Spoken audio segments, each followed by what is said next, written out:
They brought him home like a gift, and not a single man in that village asked his name.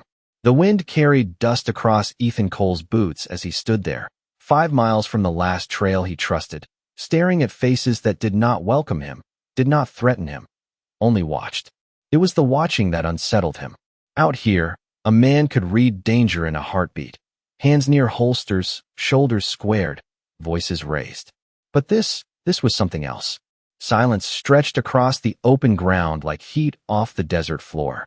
The 2 girls stood beside him, no taller than his chest, their small hands still clutching the edges of his coat like they had claimed him hours ago without asking. He glanced down at them, then back at the people forming a quiet half-circle ahead. No one spoke. No one moved. Just eyes. Dark, steady, certain. He had followed those girls through scrub and stone, past dry creek beds and broken trails, thinking only one thing, that leaving them alone out there wasn't an option, that a man didn't ride past 2 children in the middle of nowhere and pretend he didn't see them. That kind of thinking had kept him alive longer than most. But now, standing here, he felt something shift under his ribs. Because this didn't feel like a favor returned. It felt like a decision made without him. The taller girl, Luma, tugged his sleeve once, soft but firm, then stepped forward, pulling him with her. Her sister, Sani, followed close, eyes fixed ahead like she already knew how this would end. Ethan didn't resist. Not yet. His hand hovered near his belt, not on the gun, just close enough to remind himself it was there. Habit, not threat. The ground beneath his boots changed from loose dust to packed earth as they crossed into the center of the village. A fire smoldered low to his left, thin smoke rising into the dry afternoon air, carrying the scent of wood and something older, something lived in.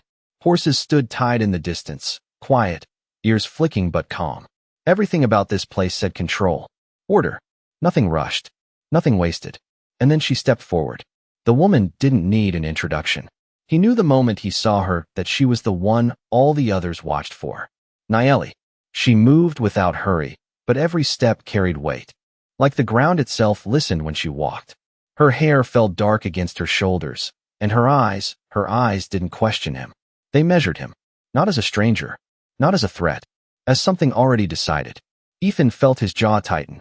He'd seen that look before, in men who thought a deal was already closed before the other side spoke. He didn't like it then, didn't like it now. They stopped 10 feet apart, close enough to see the dust on her skin, the faint lines of a life that had not been easy, but had never bowed. The girls let go of his coat and moved to her side without a word, one on each hand.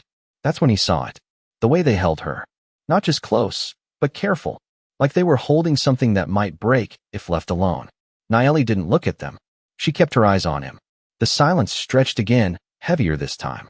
Ethan cleared his throat, the sound louder than it should have been in that stillness.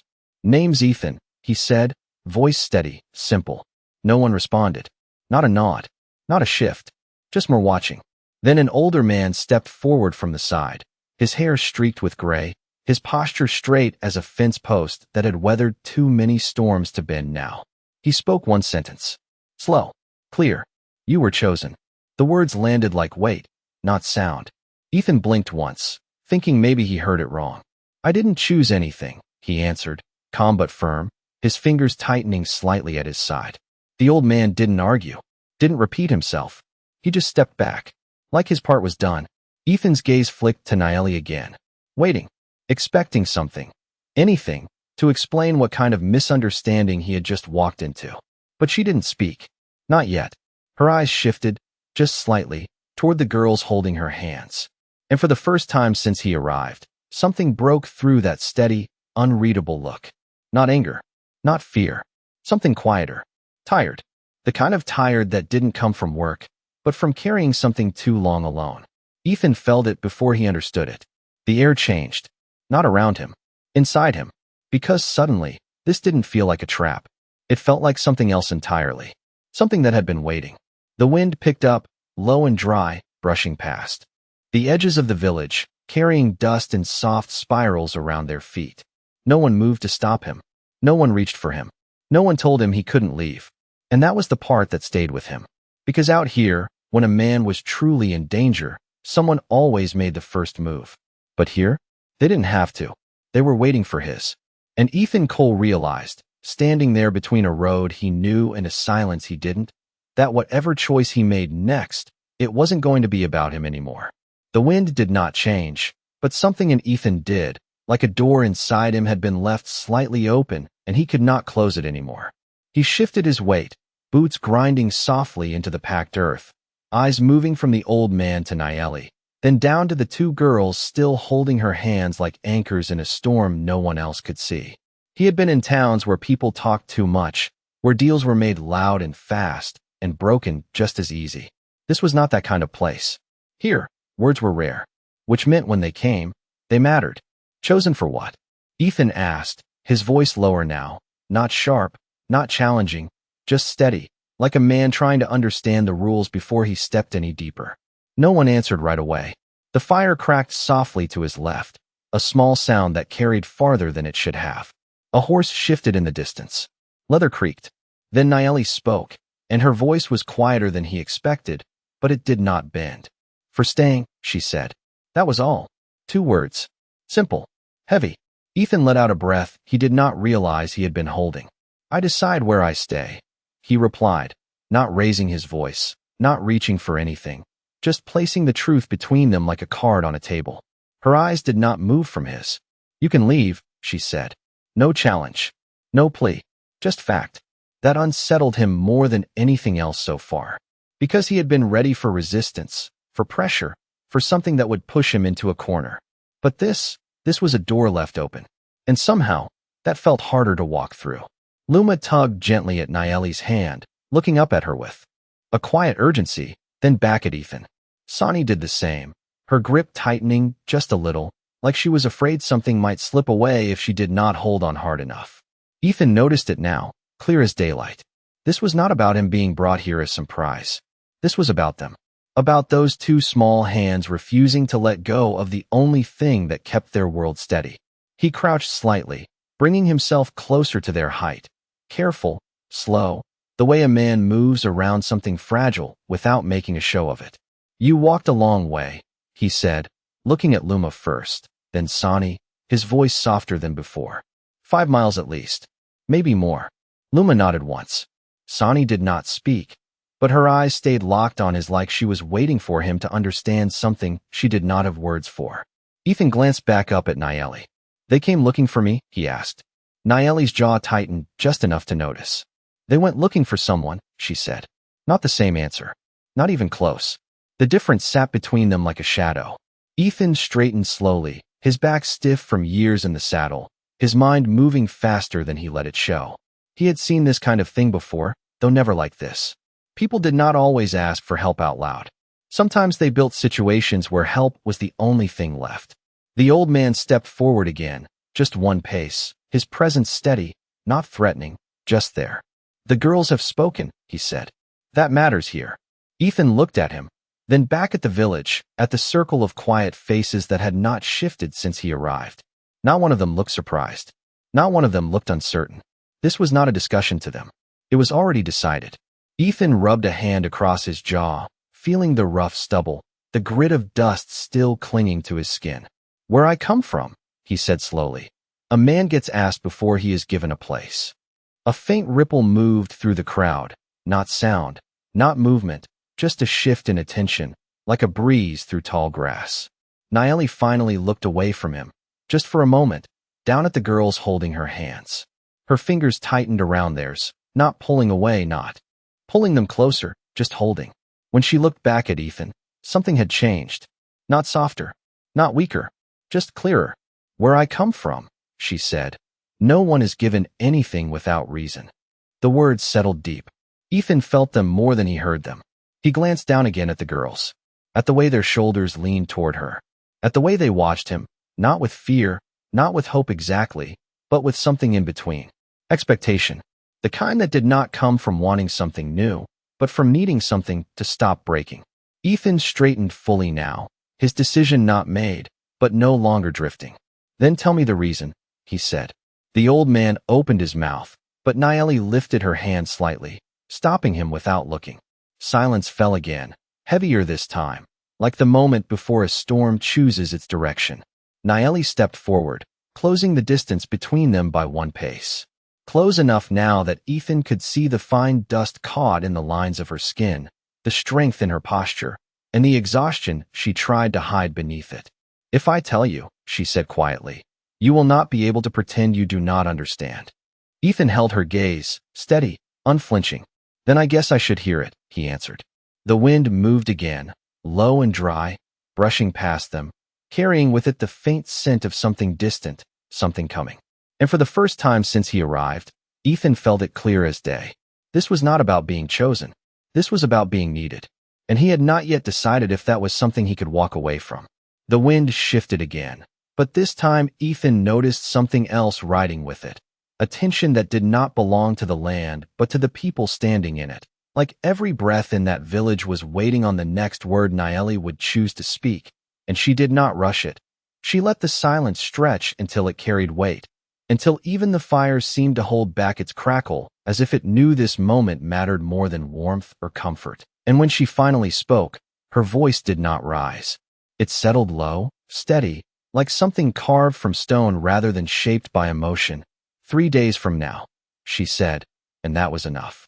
To make the old man's shoulders shift slightly behind her, enough to make a few heads in the circle tilt just enough to show that whatever she was about to say was not new to them, only to him. "A man will come," she continued, her eyes never leaving Ethan's, "and he will ask for what he believes is already his." Ethan felt something tighten in his chest, not fear, not yet, but the recognition of a path he had seen before. The kind that did not fork, the kind that narrowed until there was only one way through whether you liked it or not. "And you think I am supposed to be standing here when that happens?" he said, not accusing, not agreeing, just laying the thought out where it could be seen clearly. Naeli's gaze did not waver. "No," she said, and for the first time there was something under the word, something that sounded almost like truth cutting through expectation. "I think you are the only one who was not meant to be here." That stopped him. Not because it confused him, but because it made too much sense. Ethan let out a slow breath, his eyes drifting for just a second past her, over the faces behind her, the stillness of them, the way no one looked surprised by what she had said, because they already knew, they had always known. This was never about him being chosen by them. It was about him not belonging to the path that had already been drawn, and somehow, that made him the only break in it, the only thing that did not fit. He looked back at her, sharper now. "Then why bring me here at all?" he asked, and this time it was not just a question. It was a line drawn, quiet but firm, the kind a man uses when he knows the answer might decide whether he stays or walks away for good. Naeli did not answer right away. Instead, she looked down at the girls again, and this time Ethan followed her gaze fully, really seeing them, not just as part of the scene, but as the center of it. Luma's fingers curled tighter around her mother's hand. Sonny's eyes flicked between Ethan and Naeli like she was trying to hold both of them in place at once, afraid that if either moved too far, something would fall apart that could not be put back together. And then Naeli spoke, softer now, but no less certain. "Because they believe you will stay." Ethan felt that one land deeper than the rest, not because of the words, but because of who they belonged to. He crouched again, slower this time, closer, bringing himself level with the girls. "You do not even know me," he said quietly, looking between them, not challenging, just stating the truth that any reasonable person would hold on to. But Luma shook her head once, small, sure, and Sonny finally spoke, her voice barely above the wind. "We know enough." Ethan's brow furrowed slightly, not in anger, but in something closer to disbelief. "Enough for what?" he asked, and the answer did not come from them. It came from Naeli, behind him now, her voice carrying just enough to reach him without forcing itself into the space. Enough to see what others do not. Ethan closed his eyes for half a second, just long enough to feel the weight of that settle, because he had spent years making sure people did not see anything at all when they looked at him. A man who moved, worked, kept his head down, left no mark that could be followed, and now here he was, in a place he had never been, with people who had never met him, being seen in a way that felt inconvenient. He stood slowly again, turning back to Naeli, his voice quieter now, but sharper in its clarity. "And what do you see?" he asked, and this time, when she answered, there was no pause, No hesitation, just truth, plain and unadorned. A man who walks away from nothing that needs him. The words hit clean, no decoration, no attempt to soften them. And that was what made them harder to ignore.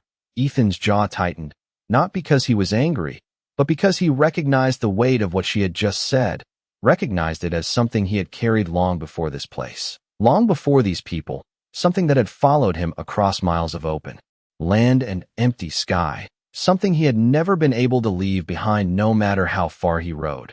The wind moved again, lifting a thin veil of dust between them, and for a moment, everything blurred just enough that the edges softened. The village, the people, the expectations, and in that brief space, Ethan saw it clearly. This was not a trap, not a bargain, not even a request in the way he understood requests. This was something quieter, something heavier, a moment where the world had placed him somewhere he had not planned to be, and now waited to see what kind of man he actually was when no one forced his hand.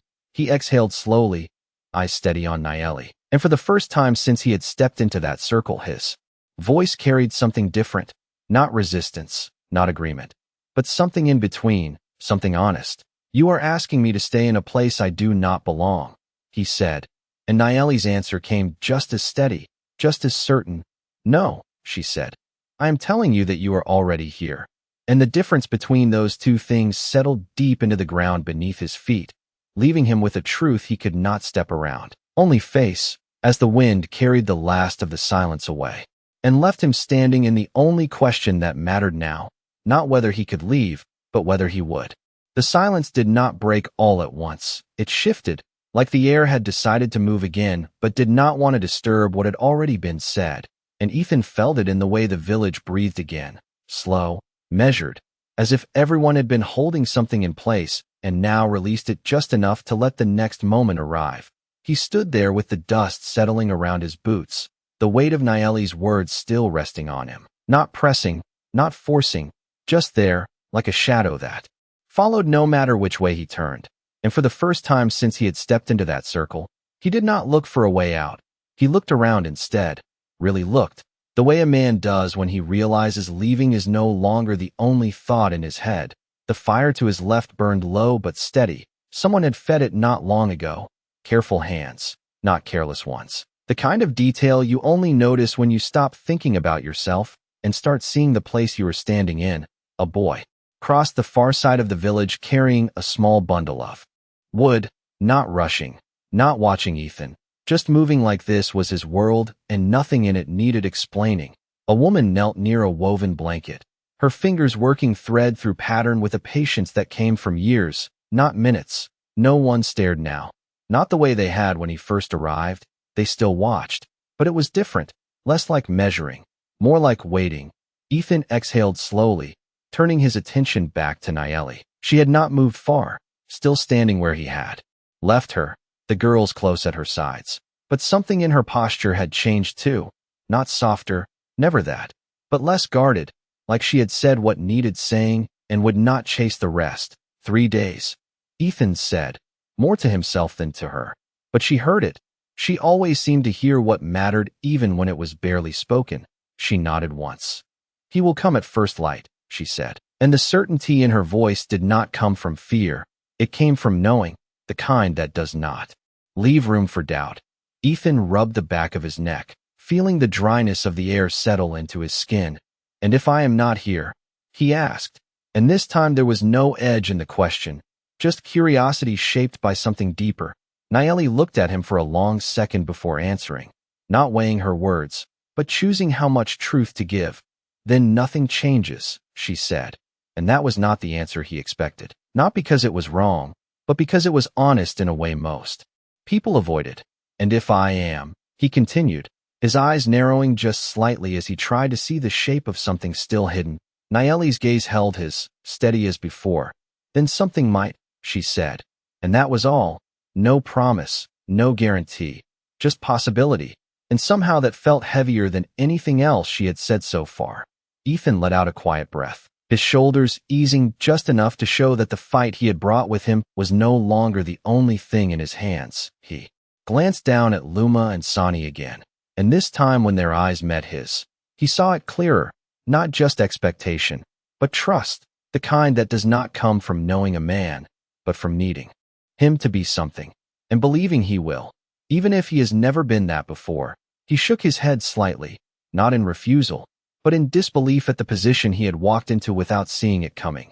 You are asking a stranger to stand in the middle of something that does not belong to him, he said quietly, and Sonny stepped forward just a half step, her small voice steady despite the softness of it.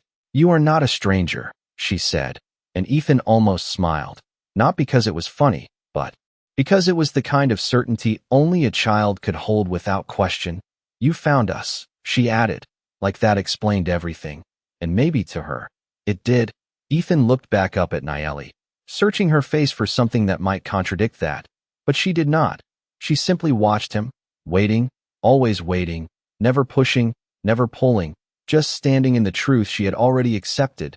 The wind moved again, carrying a faint sound from beyond the edge of the village, distant, barely there, the kind of sound you might ignore if you were not listening for it. But Ethan had spent too many years out on open land to miss something like that. He turned his head slightly, eyes narrowing toward the horizon. You expecting him sooner? He asked without looking back. Nayeli followed his gaze, her expression unreadable. No, she said. But the land always speaks before people do. Ethan nodded once, understanding that more than he wanted to admit, because he had lived by that same rule for years, listening to wind, to silence, to the way the world shifted before something arrived. He turned back to her slowly, his decision still not spoken, but no longer distant. If I stay, he said, and the words came easier now, not because they were simple, but because he had stopped pretending he would not consider them. It is not because I was chosen. Nayeli's eyes did not leave his. I know, she said, and there was something in her voice now, not relief, not hope, something steadier than both. And it is not because you asked, he continued, and she nodded once. I know that too. Ethan let the silence settle again, not heavy this time, just present, the kind that comes when two people understand something without needing to fill the space with words. Then why do you think I will stay? He asked finally, and this time, Nayeli did not answer right away. She looked down at the girls, at the way they stood without letting go, then back at him. And when she spoke, her voice was quieter than before, but stronger in a way that did not need volume.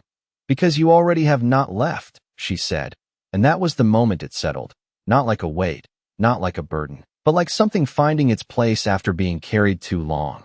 Ethan did not move, did not turn, did not reach for his horse or the open land beyond the village. He just stood there, the wind brushing past him, the quiet of the place wrapping around him, and for the first time in a long while, the road behind him did not feel as important as the ground beneath his feet. The light began to shift as the sun leaned lower, stretching long shadows across the village, and Ethan noticed how everything here moved with that change, not hurried, not delayed, just in rhythm with it. Like time itself was not something to chase, but something to walk beside. He stood near the edge of the open ground now, no longer at the center, no longer the focus of every eye, and that alone told him something had changed, not in them, but in how they had placed him among them, not a stranger passing through, not yet one of their own, but somewhere in between, a place that did not exist anywhere else he had ever been. Luma and Sonny had drifted a few steps away, still within reach of Nayeli, but no longer holding her hands as tightly, as if they believed something had settled that they did not need to grip so hard anymore. Ethan watched them quietly, the way they moved, the way they glanced back at him every few moments like they were checking that he had not disappeared. And he felt something unfamiliar settle in his chest. Not responsibility exactly, but the shape of it, the beginning of it. He turned slightly as the old man approached again, slower this time, not to announce anything, just to stand beside him, looking out across the village as if they had known each other long enough to share silence without explanation.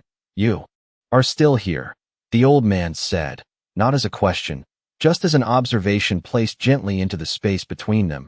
Ethan let out a faint breath, almost a laugh, but without sound. Seems that way, he answered, his voice low, thoughtful. The old man nodded once, his eyes never leaving the horizon.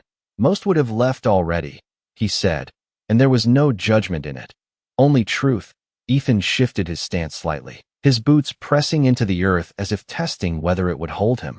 Most were not brought here by two kids who walk like they already know the ending, he replied, and this time the old man's mouth curved just enough to suggest something like agreement. Children see things we forget how to look for, he said. Ethan glanced at him briefly, then back at the village. Or things we try not to, he added, quieter now. The old man did not answer that, because he did not need to. The truth of it was already sitting there between them. The fire nearby was fed again, someone placing another piece of wood onto it with careful hands, and the flame responded slowly, rising just enough to catch the fading light. Ethan watched it for a moment, then spoke again. This man who is coming, he said, not looking at the old man. He has a claim here. The old man nodded once. He believes he does, he corrected gently. Ethan's eyes narrowed slightly. And the difference matters, he said, more to himself than anyone else. It always does, the old man replied, and there was something in his tone that suggested this was not the first time that difference had stood between people. Ethan ran a hand along the back of his neck again, feeling the day settle into evening, the air cooling just enough to remind him that time was moving whether he decided anything or not. You are not telling me everything, he said finally, and this time he turned to face the old man fully. The old man met his gaze without hesitation. No, he said simply. That is not my place.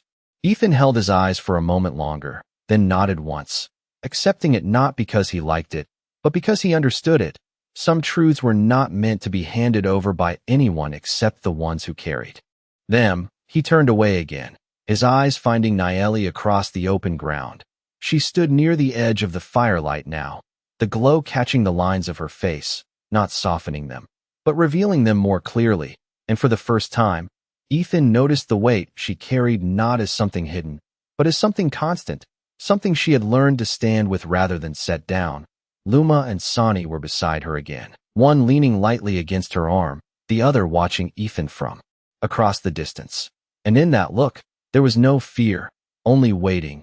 Ethan felt it again, that quiet pull, not demanding, not loud, just present, like the land itself asking a question it did not need answered right away.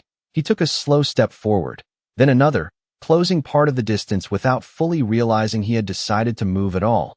The old man did not follow, did not stop him, just remained where he was. As if his part in this moment had already been played, Ethan stopped a few feet from Nayeli, close enough to speak without raising his voice, close enough to see the flicker of firelight reflected in her eyes. You said nothing changes if I leave, he said, and she nodded once. That is true, she replied. And something might change if I stay, he continued, and again, she nodded. That is also true.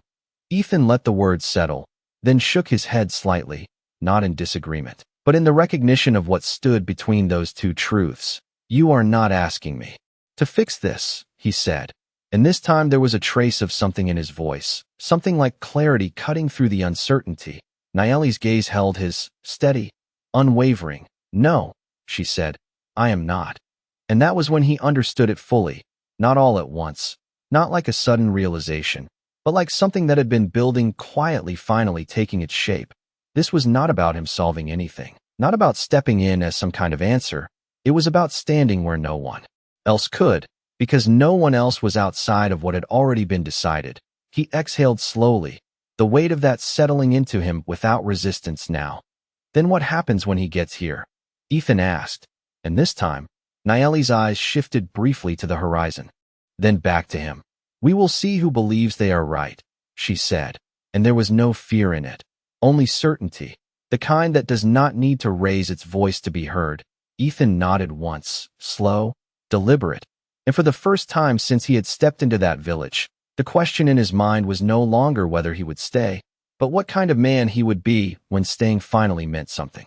The night settled slowly, not all at once, but in layers, the last light fading behind the ridges until the sky turned a deep, quiet blue, and the village shifted with it.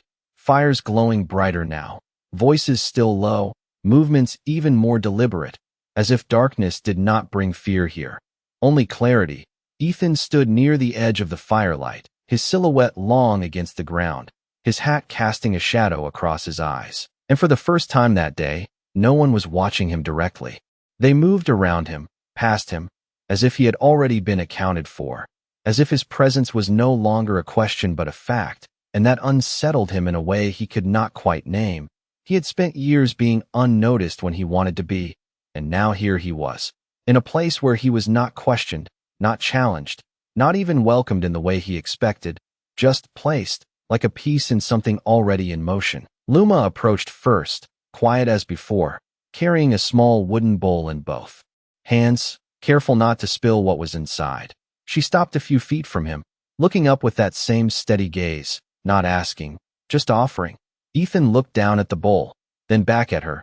"You do not even know if I am staying," he said, his voice softer now, the edge worn down by the long day. Luma tilted her head slightly, as if the thought had not occurred to her in the way he meant it. "You are still here," she said. And that was her answer. Simple, complete. Ethan let out a slow breath, taking the bowl from her hands, the warmth of it surprising against the cool night air. "Thank you," he said, and she nodded once before stepping back, returning to Nayeli without another word.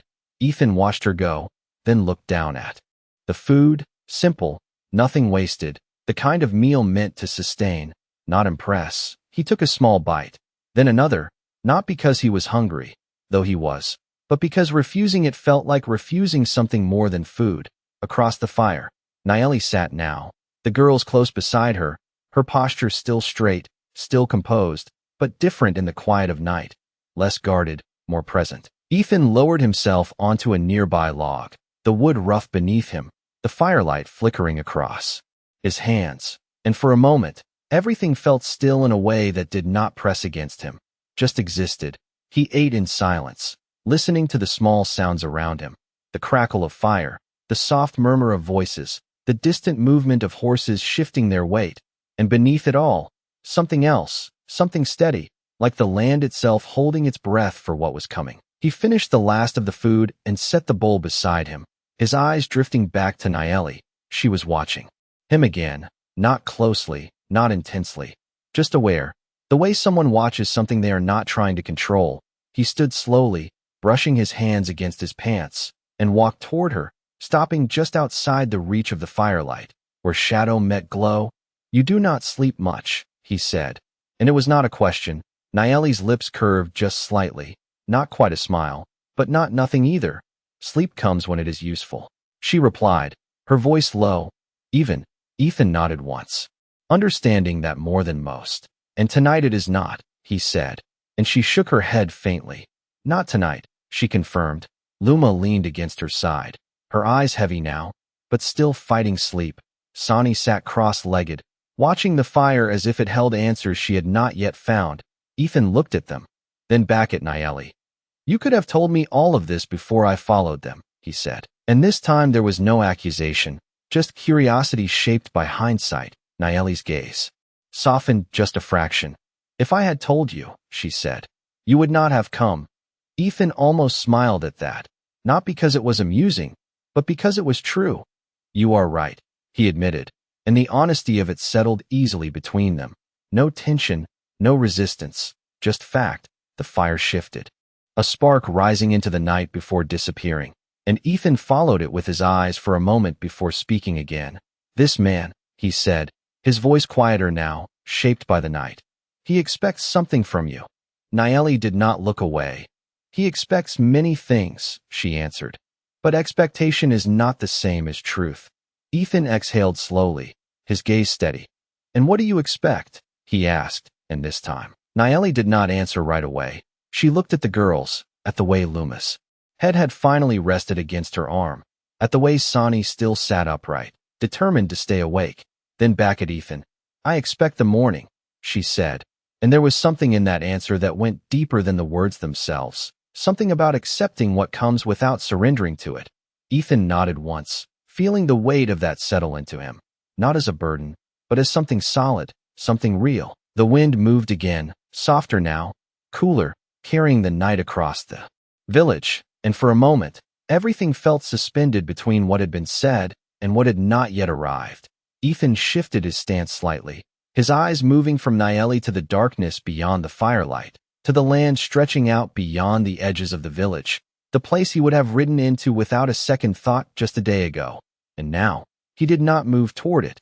He did not even consider it the same way. He just stood there, present, grounded in a place that had not asked him to stay, but had not let him leave unchanged. He looked back at Naeli one more time, his voice low, steady, certain in a way it had not been before. "I will be here in the morning," he said, not as a promise, not as a declaration, just as truth spoken plainly. Naeli held his gaze for a long second, then nodded once, accepting it without question, without thanks, because neither of those things belonged in this moment. And as the fire burned low and the night settled deeper around them, Ethan Cole realized that staying was no longer something he was deciding to do. It was something he had already done. Morning did not arrive with noise. It came the way it always had out here, quiet, steady, the first light stretching across the land. Like it had all the time in the world, and Ethan was already awake when it did, sitting on the edge of the village with his elbows resting on his knees, watching the horizon turn from dark to gold. He had not slept much, not because he could not, but because something in him had chosen not to, like sleep would have taken him too far from the moment he had stepped into, and now he wanted to feel every part of it as it unfolded. The air was cooler than the night before, carrying that stillness that comes just before the world starts moving again. Behind him, the village had already begun to stir, not in a rush, but in a rhythm that did not need urgency to function. Someone was feeding the fire again, the faint crackle reaching him before the warmth did. A horse snorted softly somewhere to his right, shifting its weight, as if it too felt the change in the day. Ethan ran a hand across his face, the roughness of it grounding him in something familiar, something unchanged, even as everything else around him had shifted. He stood slowly, stretching out the stiffness in his shoulders, and turned back toward the village. Naeli was already on her feet, standing near the center where the fire burned low, her posture the same as the night before, steady, composed. But there was something else there now, something quieter, like she had already accepted whatever the morning would bring and did not need to prepare for it any further. Luma and Sani stood beside her, closer than before, their small hands not gripping this time, just resting against her as if they knew the moment they had been waiting for had finally arrived. Ethan walked toward them, his boots pressing softly into the ground, and as he did, he noticed how the others moved too, not gathering, not forming a line, just positioning themselves where they could see without crowding, without turning the moment into something louder than it needed to be. The old man stood off to the side, his gaze already fixed on the horizon, and Ethan followed it, narrowing his eyes slightly as the light grew stronger. At first there was nothing, just the wide stretch of land he knew so well, empty in the way that meant it was never truly empty. And then he saw it, faint, almost nothing at all, a thin line of dust rising in the distance, too steady to be wind, too straight to be anything but movement. Ethan did not speak, did not point, he just watched it. And after a moment, Naeli stepped forward until she stood beside him, her eyes already on the same place. "He is early," Ethan said quietly, and Naeli shook her head once. "No," she replied. "He is exactly when he intended to be." And that told Ethan more than the words themselves, because it meant this was not chance, not timing, but something deliberate, something planned long before he ever stepped into this place. The dust line grew slowly, not rushing, not hesitating, just approaching with the same certainty that everything else here seemed to carry. Ethan felt the familiar pull in his chest, the instinct that had kept him alive for years, measuring distance, pace, intent, and he let it settle, not pushing it away, not letting it take over, just letting it sit beside everything else he was feeling now. "You said he believes something belongs to him," Ethan said, his eyes still on the horizon. Naeli nodded once. "Yes," she answered. "And belief can be stronger than truth when no one stands against it." Ethan glanced at her briefly, then back ahead. "And today someone will," he said, not as a question, and she did not answer, because she did not need to.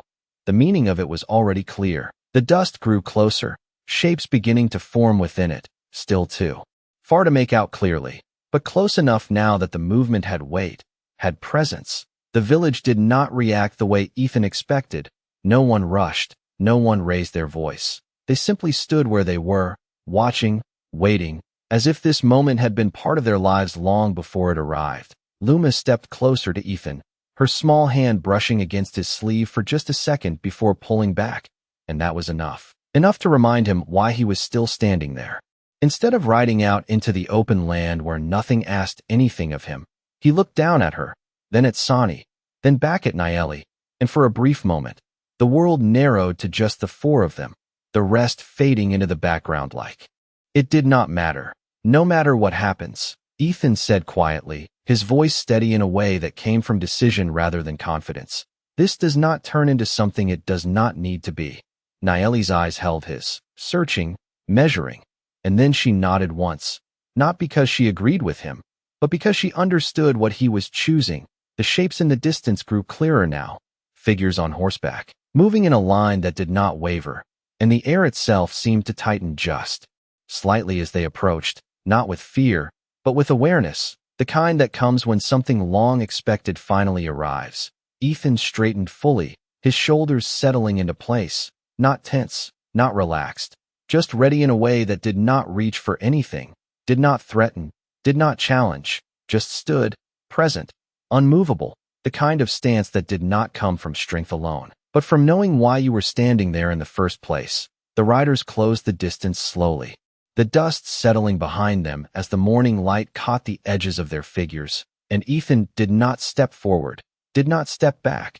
He simply held his ground, and for the first time since he had been brought into that village, there was no question left in him about whether he belonged in that moment, because belonging had nothing to do with where he came from, and everything to do with where he chose to stand. And he had already made that choice long before the riders reached the edge of the village. The riders did not rush as they reached the edge of the village. They slowed instead, letting the last of the dust settle behind them as if they wanted to be seen clearly, as if whatever they brought with them was not meant to be hidden. Ethan stood where he was, the morning light catching the edges of his coat, his shadow stretching long behind him, and he watched them the way he had learned to watch anything that mattered, not just with his eyes, but with the quiet part of his mind that measured intention before action. There were 5 of them, spaced evenly, not spread wide, not bunched together, moving like men who had ridden this distance with purpose, not uncertainty. The one in front sat slightly ahead of the others, not by much, but enough to make it clear without saying a word that he was the one who would speak first. Ethan did not move, did not step forward, did not turn back. He simply waited, and beside him, Nayeli did the same, her presence steady, unchanged, as if the arrival of these men did not shift anything inside her, as if she had already faced this moment long before it appeared on the horizon. Luma and Sonny stood just behind her now, their hands no longer reaching, but their eyes fixed on the approaching riders, not afraid, not calm, something in between that only comes when a child understands more than they should. The riders came to a stop about 20 yards from the edge of the village, close enough to speak without raising their voices, far enough to keep distance where it mattered. The lead man did not dismount right away. He sat there for a moment, looking over the village, his gaze moving slowly, taking in everything, the people, the fire, the ground, and then it landed on Nayeli, and did not move again. Ethan noticed the shift, subtle but clear, the way the rest of the riders adjusted just slightly, not stepping in, not stepping back, just aligning themselves with whatever would come next. The man finally swung down from his horse, his boots hitting the ground with a quiet certainty. He dusted his hands once against his coat, then took a few steps forward, not toward Ethan, not toward anyone else, straight toward Nayeli, as if the rest of the world did not need to be acknowledged yet. Ethan felt the instinct to move, to place himself in between, but he did not yet, because nothing had been said, and out here, the first words often mattered more than anything that came after. The man stopped about 10 feet away, close enough now that the morning light revealed the lines of his face, the kind that came from years of believing in something without question. His voice, when he spoke, was calm, controlled, not raised, not forced. "You knew I would come," he said, and it was not a question. Nayeli did not shift, did not look away. "Yes," she replied, just as steady, just as certain. The man nodded once, as if confirming something he had already decided. Then his gaze moved, not to Ethan yet, but to the girls behind her, And for the first time, there was something in his expression that changed, not softer, not warmer, but more focused, like he was seeing a piece of something he had expected to find. Ethan felt it then, the shape of the moment sharpening, the air tightening just enough to remind him that this was no longer about waiting. The man's eyes lifted again, and this time they found Ethan and held there, measuring, not with curiosity, but with recognition of something unexpected, something that had not been part of whatever plan had brought him here. And this, the man said slowly, his voice still calm but carrying a different weight now, was not part of it. Ethan met his gaze without stepping forward, without stepping back, just standing where he had chosen to stand. No. Ethan answered. Simple. Direct. The man studied him for a moment longer, then gave a faint nod, as if accepting that answer without fully understanding it. Then you should leave, he said, not as a command, not as a threat, just as a statement placed between them, like a suggestion that did not expect resistance. Ethan did not respond right away. He let the silence stretch, let the words settle into the ground beneath them. And then he spoke, just as calmly, just as evenly. I am not in your way, he said. And that was true. He had not stepped forward, had not blocked anything, had not made himself the center of the moment. He had simply remained. The man's gaze did not shift, but something in it sharpened slightly. You are standing where I intend to walk, he replied. And that was the first hint of something beneath the calm. Not anger, not force, but certainty meeting something it did not expect. Ethan let out a slow breath, his eyes flicking briefly to Nayeli, then back to the man. Then you should decide if where you are going needs to pass through me, he said. And there it was, not a challenge, not a refusal, just a line drawn without raising a voice. The village remained still behind him. No one stepping forward, no one retreating, just watching, waiting, the way they had always done. The man's expression did not change, but the silence after Ethan's words carried something heavier now, something that had not been there before. He looked past Ethan for a moment, toward Nayeli, toward the girls, and then back again. And for the first time since he had arrived, there was a pause, not in movement, but in certainty, and that pause was small, almost nothing, but Ethan saw it, because he knew what it looked like when something expected met something it had not planned for. The man took one more step forward, closing the distance just slightly, and stopped again, not crossing the space between them, just narrowing it.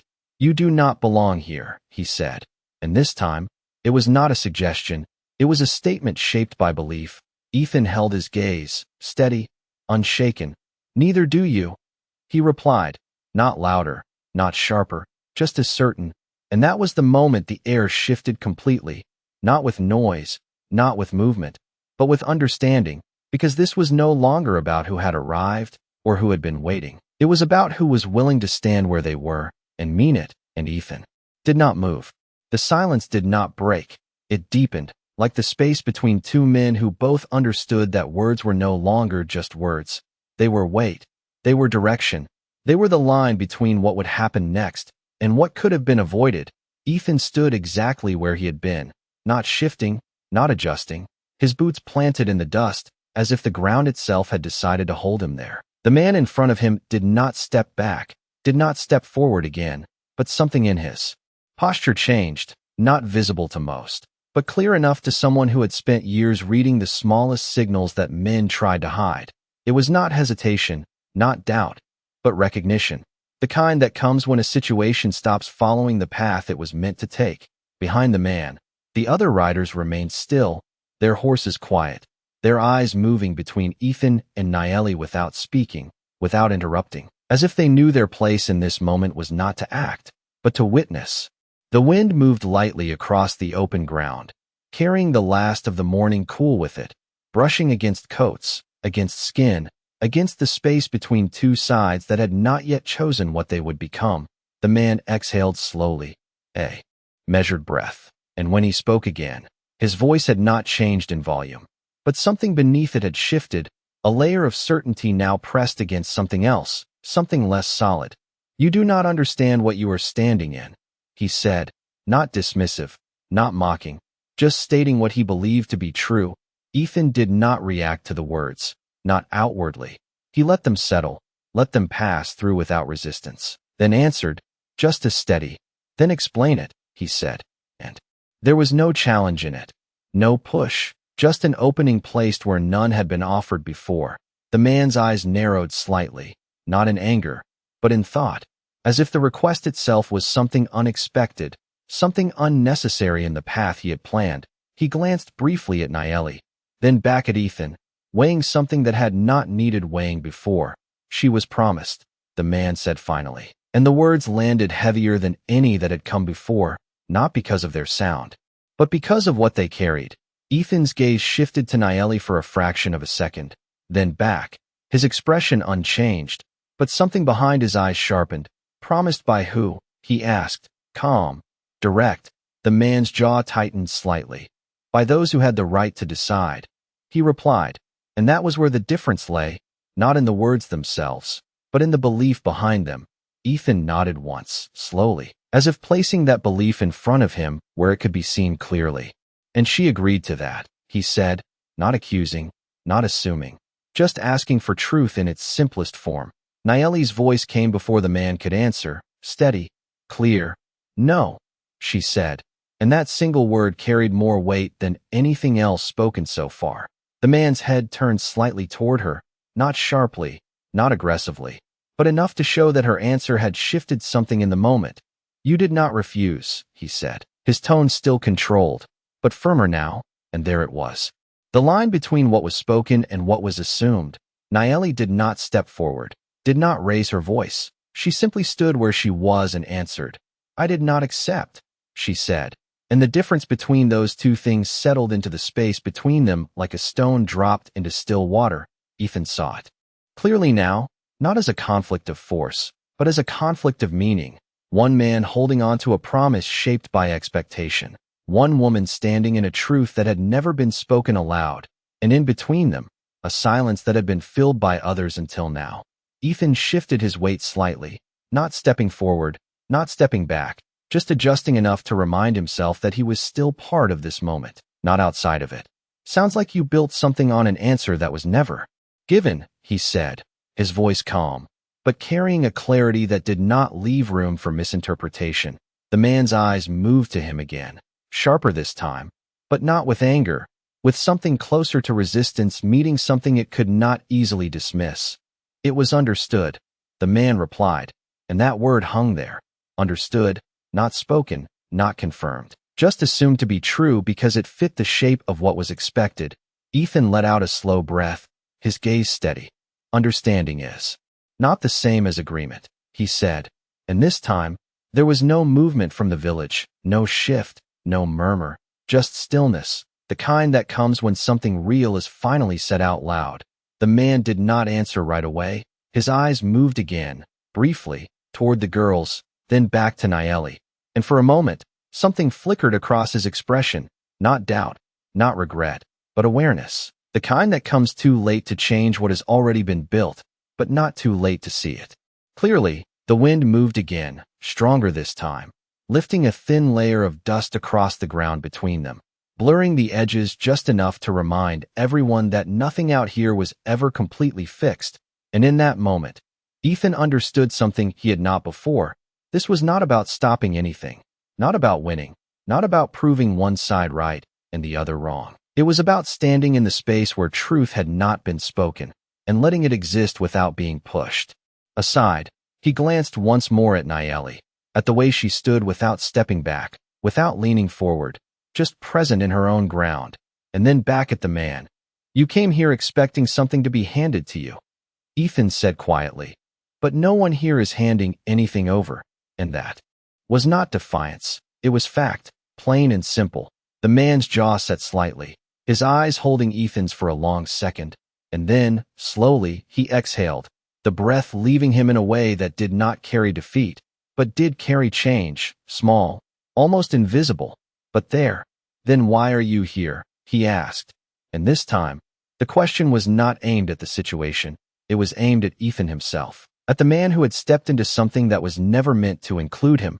Ethan did not hesitate, did not look away, his answer coming as steady as everything else he had said. Because they asked me to stay, he said, and that was the first time the truth had been spoken that simply, without weight, without explanation, just as it was, and the silence that followed was not empty. It was full of everything that had been said, and everything that could no longer be ignored. The silence after his words did not feel empty. It felt settled, like something that had been circling the edges of the moment had finally found its place and stopped moving. And for the first time since the riders arrived, no one spoke. Not the man, not Nayeli. Not even the wind seemed eager to fill the space. Ethan stood there with the weight of his own answer resting calmly on him. Not heavy, not forced, just present. The kind of truth that does not need to be defended because it was never shaped to convince anyone. The man's eyes stayed on him a moment longer, searching for something that was not there, searching for hesitation, for uncertainty, for anything that might shift the balance back to where he expected it to be. But Ethan did not offer it. He simply stood, steady, unmovable in the quiet way that does not provoke, only exists. The man's gaze moved slowly away from him then, back to Nayeli. And this time when he spoke, his voice carried something different, not weaker, not louder, but less certain in the way it held its ground. You would turn from what was arranged, he said. And though it was spoken toward her, it was no longer the same statement it had been before. It carried question now. Even if he did not intend it to, Nayeli did not look away, did not shift her stance. She answered as she had from the beginning, steady, clear. I am not turning from anything, she said. I am standing where I have always been. And that was the difference again, not in movement, but in meaning. The man's jaw tightened slightly, not with anger, but with the strain of something no longer fitting the shape he had carried here. Behind him, one of the riders shifted in his saddle, a small movement, but enough to break the stillness for just a second, a reminder that this moment did not exist in isolation, that others were watching, waiting, measuring what would come next. Ethan noticed it, not with his eyes, but with the way the air changed just enough to carry that awareness forward. The man seemed to feel it too, because his shoulders settled slightly, not retreating, not advancing, just adjusting, as if he had reached a point where force would not serve him, and now he had to decide what remained. He looked back at Ethan again, and this time, there was no dismissal in his gaze, no assumption, only a quiet assessment of something he had not expected to find. You are not part of this, he said again. But the words had changed, not in sound, but in weight. They no longer pushed, they simply stated. Ethan nodded once, accepting that part without resistance. No, he said, I am not. And that might have been the end of it, if not for what came next. Because Ethan did not stop there, he let the truth finish itself. But they are, he added, his eyes flicking briefly to Luma and Sani, then back to the man. And they asked me to stay. And there it was again, not as a defense, not as a justification, just as the reason that did not need to be shaped into anything more.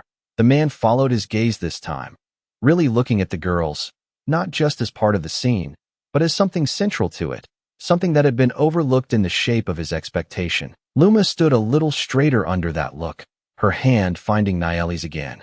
Not out of fear, but out of something closer to certainty. Sani did not move at all, her eyes steady, unblinking, holding that same quiet belief that had brought Ethan here in the first place. The man exhaled slowly, and this time the breath carried something with it. Not defeat, not acceptance, but recognition, the kind that comes when a path you believed was straight reveals itself to have been curved all along. Children do not decide these things, he said. But even as he spoke it, there was less conviction in the words than before. Nayeli answered before Ethan could, her voice calm, but carrying a truth that did not bend. They do not decide, she said, but they see. And that word settled into the moment with a quiet force. See, not choose, not command, not arrange, but see. The man's eyes remained on the girls for a long second, and something in his expression shifted again, smaller this time. Almost nothing, but enough to show that what he believed was no longer untouched by what stood in front of him. Ethan did not move, did not speak.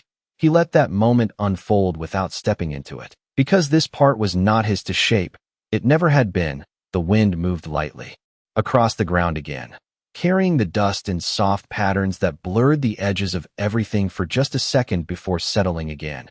And in that brief shift, the distance between what had been expected and what now stood in its place became clear. The man looked back at Naeli, then at Ethan, and then beyond them, to the village, to the people who had not stepped forward, had not interfered, had not forced anything into being. And for the first time, he saw it as it was, not a place waiting to give him something, but a place that had already chosen to stand without him. He straightened slightly, his posture settling into something new, not rigid, not loose, just balanced, and when he spoke again, his voice carried that change with it. "Then this is not what I was told," he said, and it was not an accusation, not directed at anyone in particular, just a statement of a truth that had finally revealed itself. Naeli nodded once. "No," she said, "it is not." And the simplicity of that answer left no room for argument, no space to reshape what had already been seen. The man stood there for a moment longer, the morning light now fully across the ground, casting everything in clarity, and then, slowly, he took a step back, not in retreat, not in defeat, but in acknowledgement, a single step that changed the shape of the moment without breaking it. Ethan watched it happen, not with relief, not with triumph, just with the quiet understanding that sometimes, standing still was the only thing required to let something else move. And as the space between them widened by that one step, the tension that had held the air all morning did not snap, it eased, like something that had been held too tight had finally been allowed to rest. And in that easing, Ethan Cole realized that nothing had been taken, nothing had been won, but something had changed all the same, something quiet, something lasting, something that did not need to be named to be understood. The step back did not end anything. It revealed it, like pulling a curtain just enough to let the truth stand in full light, and Ethan felt it in the way the air settled, no longer tight, no longer waiting, just present in what had already been decided without force. The man stood there for a moment longer, his gaze moving once more across the village, slower this time, not measuring, not claiming, just seeing, really seeing. The people who had not moved, the ground that had not shifted, the woman who had not bent, and the children who had not looked away. And something in that quiet observation changed him, not in a way that showed on the surface, but in the way his shoulders lowered just enough to release what he had been holding. He turned slightly, glancing back at the riders behind him, and though no words were spoken, something passed between them, an understanding that did not need explanation. One of the men nodded faintly, another shifted his reins, small movements, but enough to show that whatever had brought them here was no longer standing as it had before. Ethan did not move. He did not step forward to claim anything, did not step back to release anything.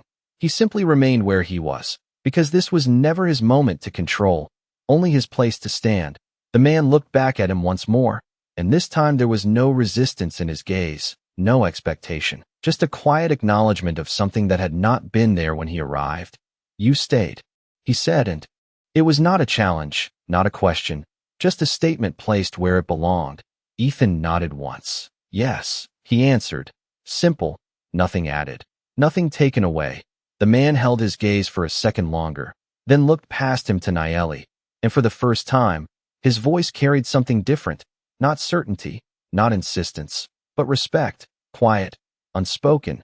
"But there, then it seems I was mistaken," he said. And though the words were few, they carried more weight than anything he had said before. Naeli did not smile, did not soften, but she inclined her head just slightly, accepting the truth without needing to respond to it, because there was nothing left to argue, nothing left to prove.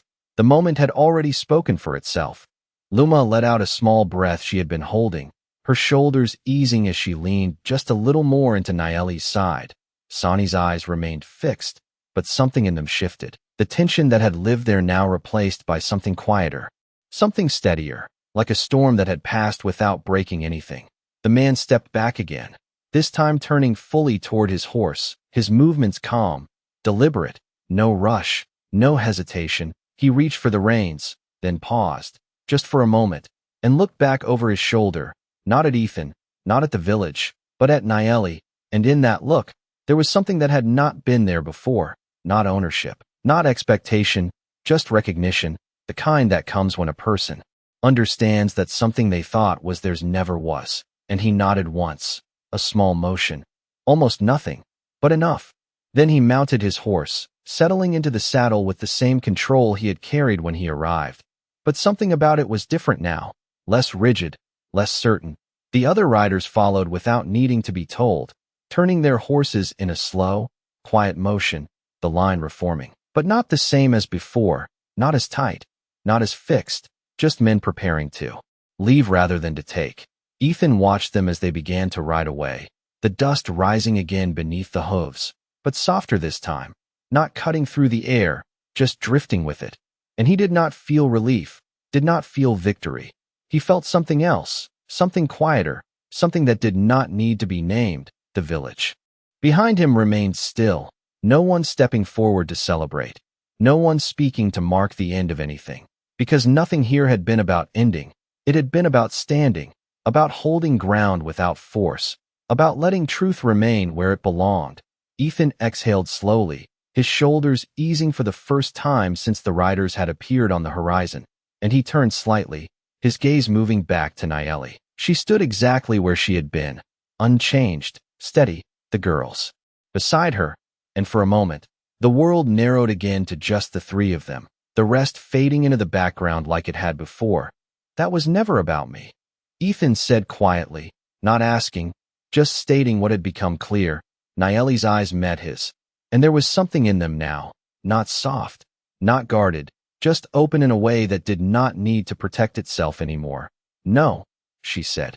It was not. Ethan nodded once, letting that settle, then glanced down at Luma and Sani, who looked back at him with something different now, not just expectation, but something closer to understanding, like they knew what had just happened even if they could not put it into words. Ethan looked back at Nayeli, his voice low, steady.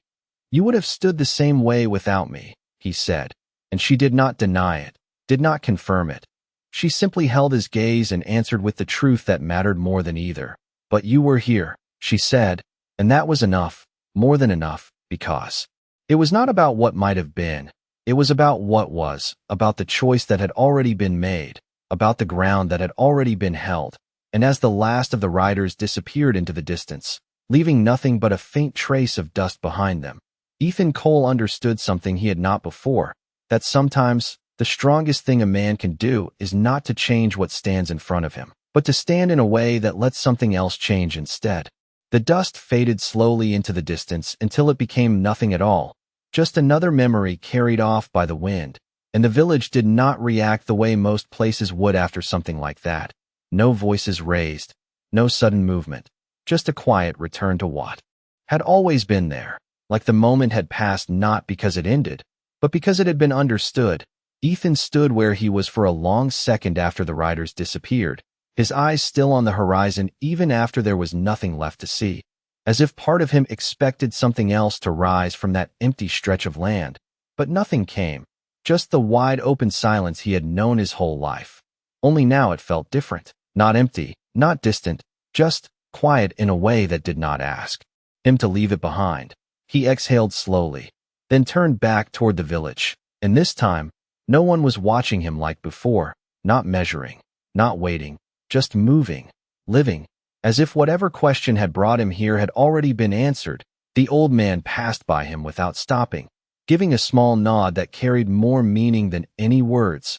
A woman returned to her weaving, her hands picking up the pattern where they had left it. Children moved through the open ground, their steps light, their voices low, life continuing not because nothing had happened, but because what had happened did not need to be held on to. Ethan walked back toward the fire, slower now, not out of caution, but because there was no reason to rush. The ground felt different beneath his boots, not softer, not harder, just familiar in a way it had not been before, like something had shifted inside him rather than outside. Nayeli had not moved far, still standing near where she had been, the girls close beside her, but there was a change in them too, subtle, quiet. Luma no longer held her arm tightly, just rested near her. Sani's gaze had softened, not losing its sharpness, but no longer searching for something to hold on to. Ethan stopped a few feet away, the fire between them, the heat rising gently into the morning air. It is over, he said, not asking, just placing the words where they belonged. Nayeli looked at him, and for the first time, there was something in her expression that had not been there before, Not relief, not exhaustion, something steadier than both. That part is, she said, and Ethan understood what she meant without needing anything more, because what had ended was not everything. Only the part that had been pressing against them from the outside. What remained was quieter, closer, something that had not been forced into existence but had arrived anyway. He glanced down at the girls, then back at her. They knew, he said, and it was not a question. Nayeli's gaze shifted briefly to Luma and Sani, then back. They saw what I could not say, she answered, and there was no weight in her voice now, no guarded edge, just truth, plain and simple. Ethan let out a faint breath, almost a laugh, but not quite. They walked 5 miles to find a stranger, he said, shaking his head slightly, still not fully understanding how something like that had brought him here. Nayeli stepped closer then, just enough to close the distance between them without making it feel like a step forward. They did not find a stranger, she said quietly, and that was the same certainty they had held from the beginning, the same quiet belief that had not needed proof. Ethan looked at her for a long moment, searching for something in her expression, not doubt, not hesitation, just something that would tell him this had all been chance. But he did not find it, because it was not there, and maybe it never had been. He glanced down again, and this time, Sani stepped forward, just one small step, her voice soft but steady. You stayed, she said, and it was not praise, not surprise, just recognition. Ethan nodded once. Yeah, he answered, simple, because anything more would have made it something it was not. Luma looked up at him.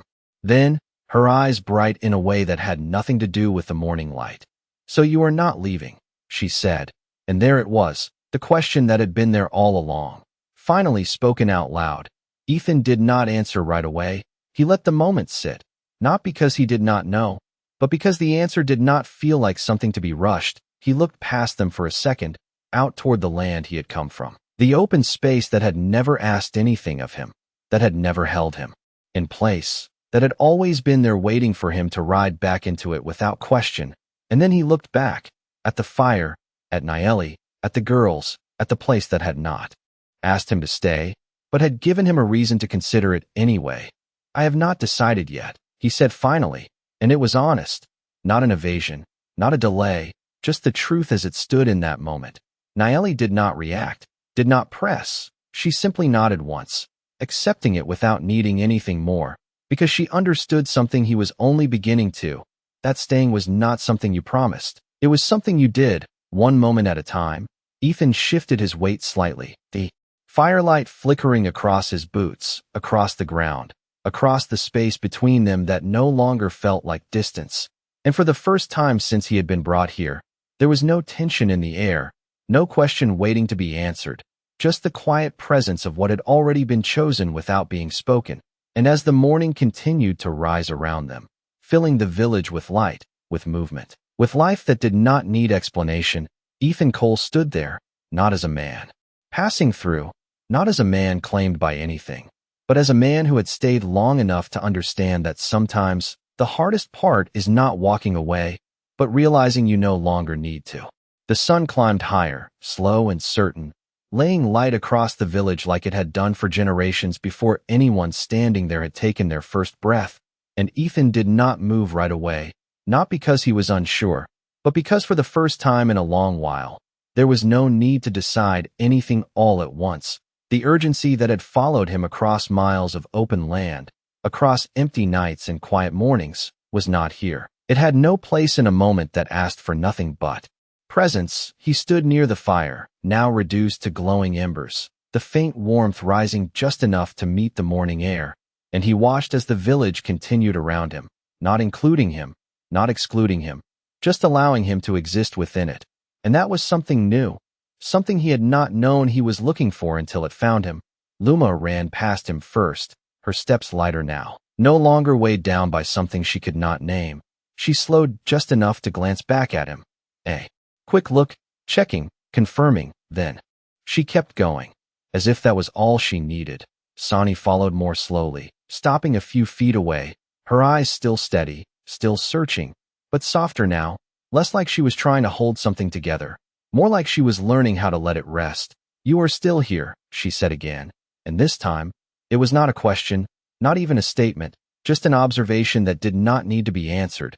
Ethan looked down at her, then nodded once. Yeah, he said, and there was something in his voice now, something quieter, something settled, not tied to what might come next, just anchored in what already was. She watched him for a moment longer, then turned and walked back toward Nayeli, as if that was enough, as if the answer had already been given before he spoke it. Ethan lifted his gaze and found Nayeli where she had been before, near the center of it all, but no longer holding it together, no longer carrying something unseen in the same way. She stood differently now, not lighter, not free, but steady in a way that did not need to brace against anything. He walked toward her, his steps unhurried, each one placed without second thought, not because he had nowhere else to go, but because he had chosen where he was standing, and that made all the difference. He stopped beside her, not in front, not behind, just there, close enough to speak, far enough to remain himself. They will not come back, he said, and it was not a guess, not a hope, just something he understood from the way the man had stepped away. Nayeli nodded once, her eyes on the horizon for a brief second before returning to him. No, she said, they will not. And that was the end of that part, not because it was closed, but because it no longer needed to be held. The wind moved softly across them, carrying the scent of dust and wood and something else, something quieter, something that belonged to this place and nowhere else. Ethan let out a slow breath, his shoulders easing fully. Now, the last of the tension he had not noticed until it left him finally gone. You would have stood the same way, he said again, quieter this time. And Nayeli did not answer right away. She looked at him, not measuring, not weighing, just seeing, and then she spoke, her voice calm, grounded. Maybe, she said, but they would not have. And her gaze shifted briefly toward Luma and Sani, who were now sitting together near the fire, speaking softly, their voices low but steady, no longer edged with something unspoken. Ethan followed her gaze, watching them for a moment, and something in his chest settled deeper, not sharp, not sudden, just a quiet understanding of what had actually happened here. Not something taken, not something forced, but something protected, something that had not needed strength in the way he had always known it. Only presence. He nodded once, more to himself than to her. They saw something I did not, he said, and Nayeli's answer came without hesitation. They saw you, she said, and that was all. No explanation, no reason, just the truth as it stood. Ethan almost smiled, not fully, just enough to shift the line of his jaw. I am not sure what they saw, he admitted, and this time, there was no resistance in it, no attempt to hide behind anything, just honesty, plain and simple. Nayeli did not look away, her voice quiet, but certain. It was enough, she said, and that settled it. Not as a conclusion, not as an answer to every question, but as something that did not need to be understood fully to be real. The village moved around them, the day continuing, the moment already becoming part of something larger, something that would not be spoken about in the way other places might, but would remain, carried quietly in the way people looked at one another, in the way they stood when something needed to be held without force. Ethan stood there beside her, not as a stranger anymore, not as someone claimed, just as a man who had stayed, and in that staying, something had shifted, not in the world, not in the land, but in him, and that was the part that mattered. He looked once more toward the open stretch beyond the village, the place he had always known, the place that had never asked him to be anything other than passing through. And then he looked back, at the fire, at the people, at the two girls who had walked miles without question, and at the woman who had never asked him to stay, and he did not say anything, did not make a promise, did not mark the moment with words that would only try to hold what was already there. He simply remained, and out here, that was enough. Because out here, staying was not something you declared, it was something you did, one quiet moment after another, until it was no longer a choice at all.